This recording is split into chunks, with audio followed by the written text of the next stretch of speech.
Okay, welcome back. Good for you.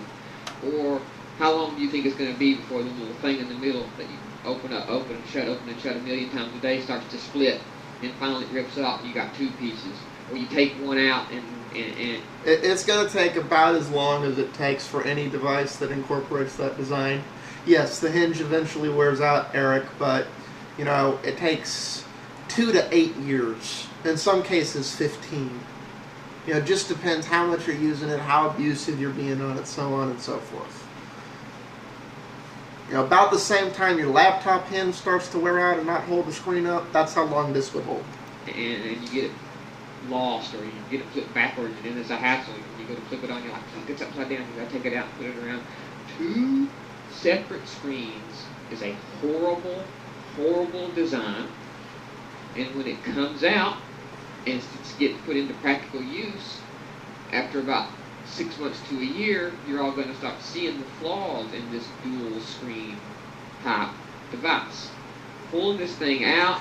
I'll make the same statement about the iPad and the Android tablets and all the things that are coming out this year. In about 6 months to a year, you're going to realize what they're missing, what they don't do right, what should have been added to them. This is going to be true with every one of these devices, including the iPad. I have no doubt there's going to be a bunch of Android tablets that, people are going to go, this would have been perfect if it just had this. There's going to be things on the iPad where people are going to go, this would have been perfect if it just had this. And if this thing's real, there's going to be things in this where people are going to go, it would have been perfect if they'd just done this way. And then the second gen products will address some of those concerns. In a store, is that what you're telling me? Are you going to be using it for businesses, like for transactions, or is this going to be a media consumption device? Is it going to be both? If it's not going to be a 3-pound monstrosity with 2.5-pound screens, the screens are going to have to be smaller, and if the screens are smaller, the productivity goes down completely, and of course Microsoft will sell it.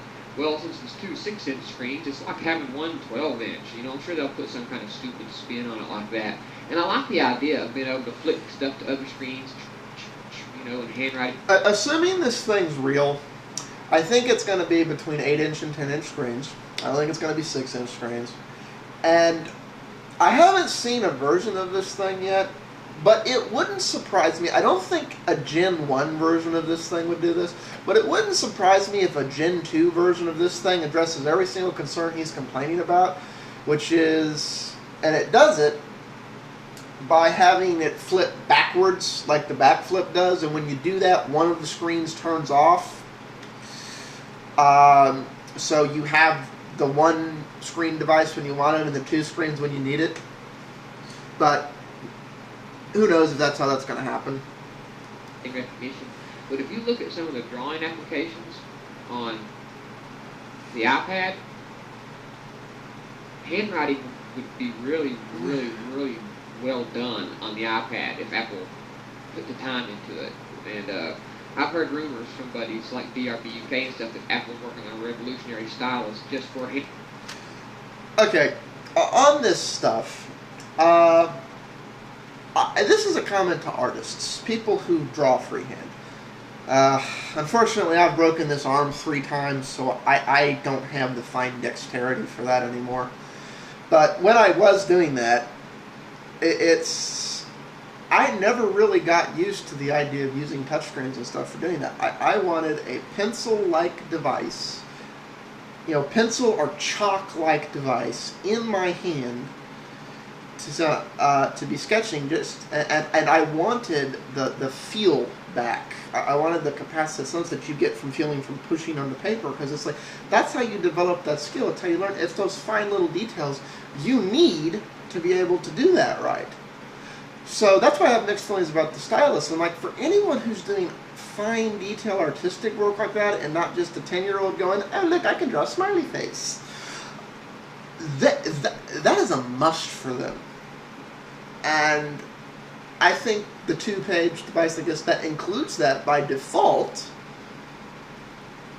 it is a better fit for those people than buying the iPad which is likely, is going to be a little more money to about the same, and then having to spend extra money on the Apple accessory that does what this thing does by default.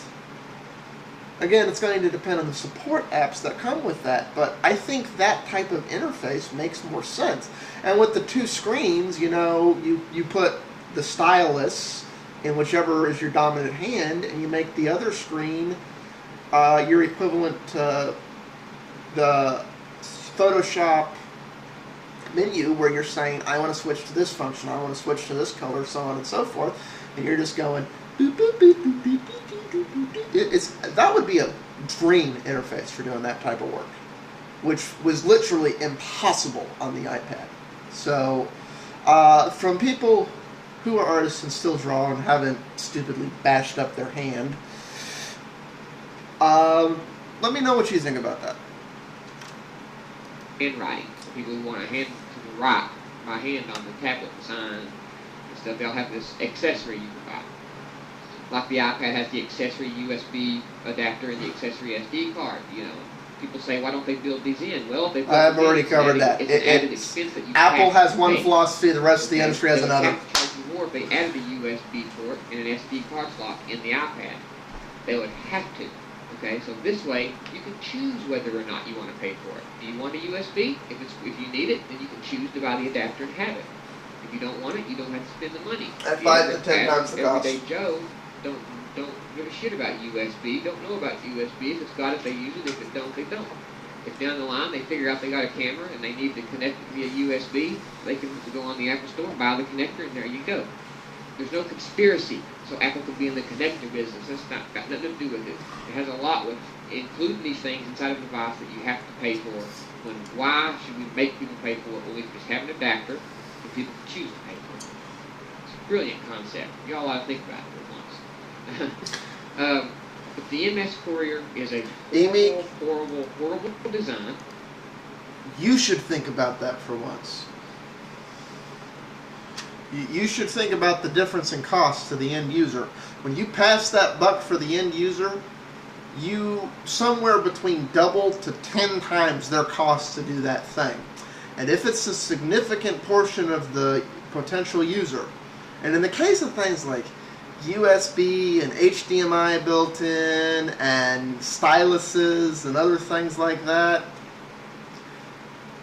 which are all in the same price range for adding onto a bulk item, it's, all of those things, I would say 25% plus of the user base would use. In some cases, 50% plus. That's a significant portion.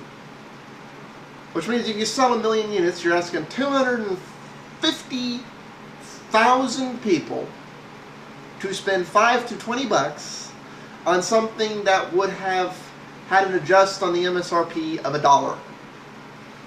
And MSRPs always wind up at some weird number anyways, for those of you who don't know, because the formula for MSRP is 2.25, in some cases 1.75, but the general rule of thumb is 2.25. What does it cost me to wholesale this and make money? And then the MSRP for that item is 2.25 times that price to cover, rent, overhead, power, yada yada, for the retail front.